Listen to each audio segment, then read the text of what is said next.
One of my primary objectives for this course is to prepare you for the writing that you will have beyond the English department. No matter what your academic major is, the skills you learn in this class will help you with those writing challenges. Here's a nuanced idea that is not often emphasized in the English 1B course.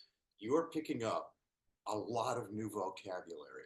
And this is a skill that you can use in courses beyond mine. Practicing it in this course will really help you with that concept, okay? So for instance, if you're in a nursing program and you're taking an anatomy class, the teacher wants you to use the word patella by the middle of the semester, not kneecap, okay? And yeah, kneecap and patella are essentially the same thing, but you get the idea. They're introducing new concepts, new vocabulary. The students who learn how to use that vocabulary in the course are going to be the ones who earn the good grades. And not only that, but are becoming more fluent in their field, because there is a difference between kneecap and patella, the scientific word, as opposed to the common word. So in an intro to lit course, it's not that much different. We have words like the denouement instead of the ending. You're going to earn more points on your rubric if you use the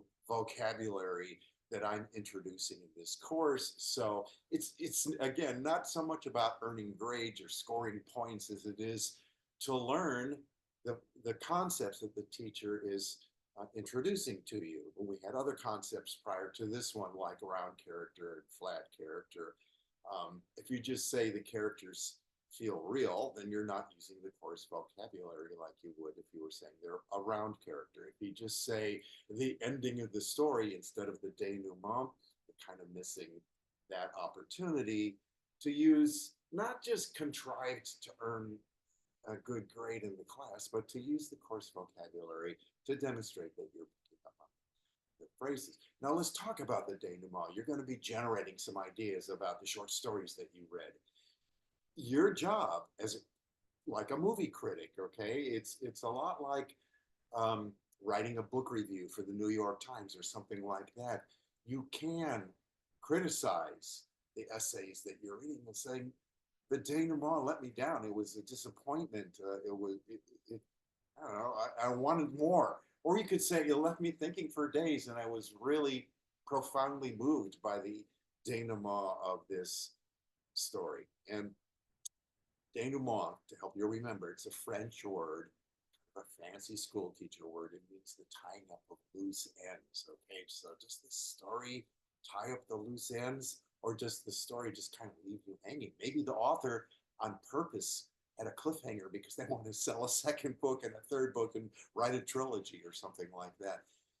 As the person who is writing the analysis of the short story, don't be timid.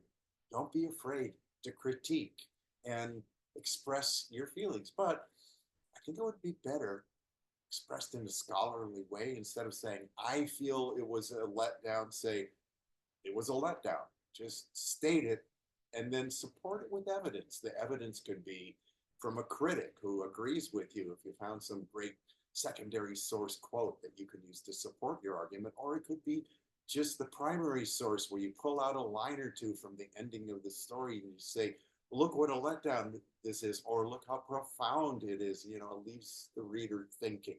So as the person who is learning how to write an analytic essay, these are all a bunch of concepts kind of wrapped up into the generating exercises that you're doing now. Think about this as you're generating ideas.